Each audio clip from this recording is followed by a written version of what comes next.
Madam, maraming salamat. Hello, good morning. Last day namin po dito sa Tagum City. Dito po sa hotel, mag-out na kami.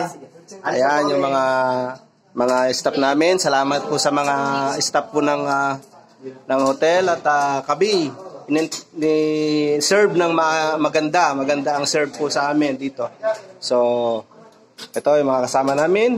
Nagpapasalamat kami sa City Government of Tagum at saka sa Provincial Government po ng Davao del Norte. Andito po yung representative na Provincial Government ng Davao del Norte, si Ma'am Marian. Ma'am Marian. So, ito po, papasalamat kami ng marami po sa pagtanggap po niyo po sa amin dito po sa Tagum City. Lalong-lalo na po dito sa mga staff po ng hotel, mga magagandang staff ng hotel. So, salamat sa pag-aalaga sa amin, ha? Sige, salamat. Thank you. Ito, mga kasama namin ay sasakay na sa bus. Thank you.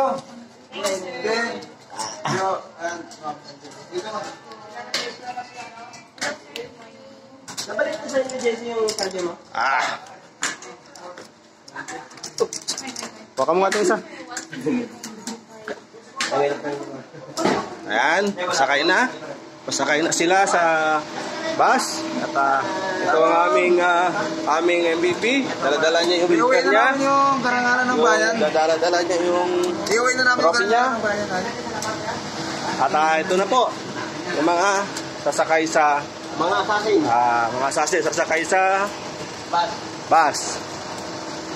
At ito rin naman ang truck na pinagsakyan namin ng mga wheelchair. Salamat Tagum City. At inalalayan nyo kami sa pagkarga ng bus, ay ng mga pagkarga ng wheelchair namin. So maraming salamat Tagum City. See you next year sa laban ng WBL Pilipinas sa ibang lugar naman. Salamat sa Hotel Royal House Hotel. Salamat sa inyo. Royal House. God. Salamat. Yan. Ito yung mga wheelchair natin. Kinakarga na natin. Mga kargahan natin ay nakakarga sa truck. Salamat dahil may truck ang Tagum na nagsundo sa amin at nag-aalalay. Kasi kung wala, isang malaking bus ang masasakyan namin, yung malaking bus talaga kasi kalahati pa lang karga namin eh. Oh, yan. Kalahati pa lang yan.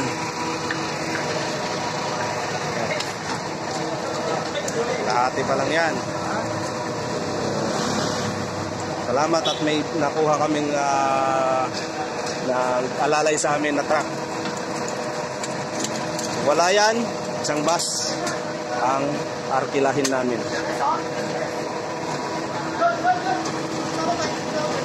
Yan.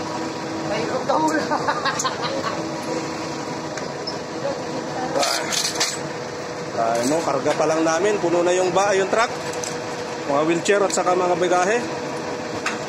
Kaya ang bus namin ay coaster o minibus, 30 capacity lang po yan. Salamat. Magandang umaga.